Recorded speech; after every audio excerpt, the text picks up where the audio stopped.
Hey everyone. Hi there. I'm Dan with Finish Line Travel. And Finish Line Travel, if you don't know, we take runners to Europe to run in a race and then tour around the country. And we have some super fun races over in Europe. And the tour after the race, where we visit monuments and cities and taste some amazing food and wine and all sorts of things.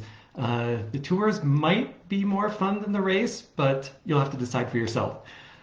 But we are just itching to get out of this quarantine and get traveling and get racing again in person.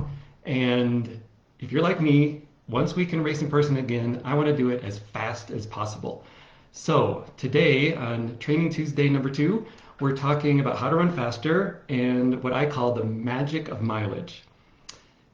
Last week, when we talked about planning in order to get faster, I said whenever I hear people in Facebook posts or just talking about how to get faster, the first thing I hear other runners suggest is intervals and speed work. And that is not, to me, the number one tool you should be thinking about.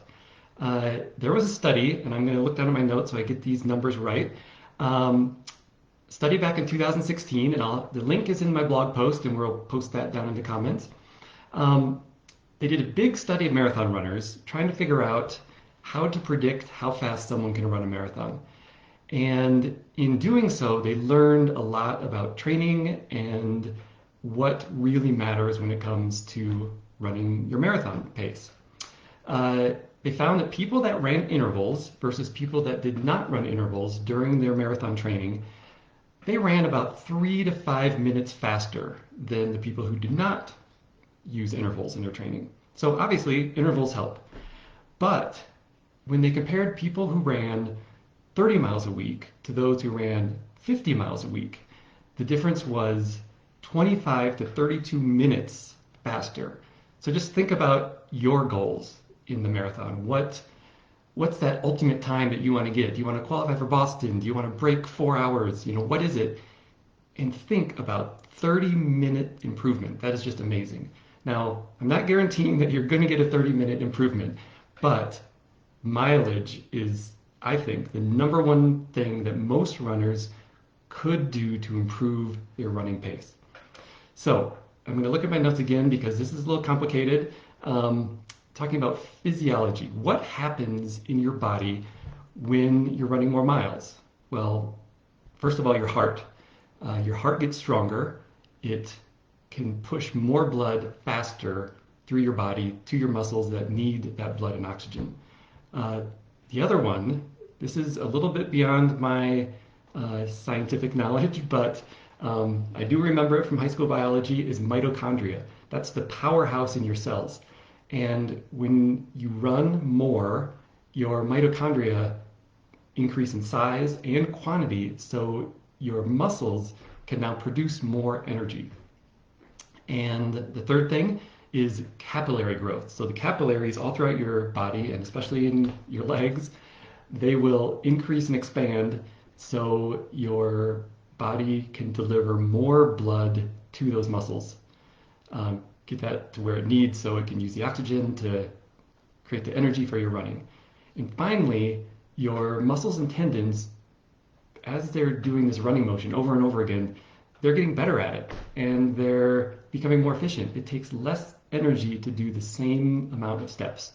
So every step you're running a little bit faster at an easier effort. So my analogy is always about a car. So if you want to get that car to go as fast as possible, you could put in high octane fuel. And obviously you're going to get the very most out of that engine that you have. And that's what I think of is intervals and speed work, is you're just bumping up that engine to its maximum capacity to give that very fastest speed that you can do. But more mileage, when you do it consistently over a longer period of time, that's like taking out an engine and putting in a much bigger engine. Now that bigger engine can go farther, it can go faster, and then once you do add that high octane fuel, it's going to be even that much farther beyond that old engine. So why do I call it the magic of mileage? And it was something I was telling a friend about one time, and that word just came to my head because I found for me, if I've been in Europe, as you can see behind me, Eiffel Tower, um, when we're researching new trips and meeting tour guides and finding new races, my running tends to go down.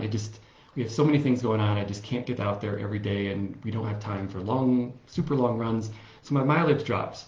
So when I get back home and start seriously training again, once I get to the point of getting about 60 or 65 miles a week, all of a sudden I have this magic moment where a run is much faster than it was a week before.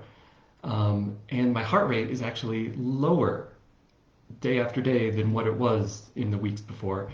And if you have a Garmin and a heart rate monitor, Garmin gives you a recovery advisor. It analyzes your heart rate and how fast you recover, and it says you're going to be recovered from this run in a certain number of hours. And it's as I'm leading up to that magic mileage, it's 15 to 20 hours. It tells me that I need to recover before my next run. But somehow that 60 miles a week, to me, it just clicks. And that drops to 10 to 15 hours rather than 15 to 20. So there's all of a sudden this big change. Now, don't jump to the conclusion that you need to run 60 miles a week. Everyone is different. I've always been a higher mileage runner, and I'm also a 7-day-a-week runner, and I know that's a little out of the ordinary, so don't take 60 miles as your number. You need to find what that is. It might be 40, it might be 80, but I think you need to investigate what can mileage do for you. Unfortunately, that magic feeling doesn't always last that long because usually I'm continuing to try to add more hard workouts or increase the mileage even more. So unfortunately, it doesn't feel magic every single day, but there definitely is that magic moment. And finally, now, how can you increase your mileage safely? Because that is the most important thing. I'd rather have you running less mileage and be healthy than get injured, because then you're not running at all. So I have two kind of different methods to think about. The one that I like to do, I call the STEP method, and I have a little whiteboard. Hopefully you can see it. Is what I like to do is step up the mileage each week. So here you see, 40, 43, 47, and then I step back. So for me, that's, if you heard my training talk last week, I got injured, and the reason was I didn't plan, and one of the parts of planning is I did not plan in that recovery week. I just kept that mileage kind of on the red line, and I went over the top and got injured. So stepping up, up, up, and then down. Let your body recover, and then you can start stepping again. The other method, now, that can be a little aggressive. So if your body is one that maybe doesn't tolerate the mileage as much, or this is your first time really pushing that mileage, then I like more of a flat stepping. So you can see from the bottom one. Just sit at the same mileage for 3 or 4 weeks, let your body adjust to that mileage, and then jump it up a little bit. And then again, stay there and let your body adjust to it before moving it up anymore. One last thing to think about, there is another rule, so-called rule, to increasing your mileage safely. And you may hear people talk about the 10% rule. And that's not really a rule. It's a suggestion, I would say. Because again, everyone is different. But the rule is that you should not increase your mileage more than 10% in a week. And again, that's not written in stone, because I think if someone's running 4 days a week and they're getting in 20 miles, you may easily be able to add 1 more day to your running week. And that might be a 20% increase, but that may be safe for you.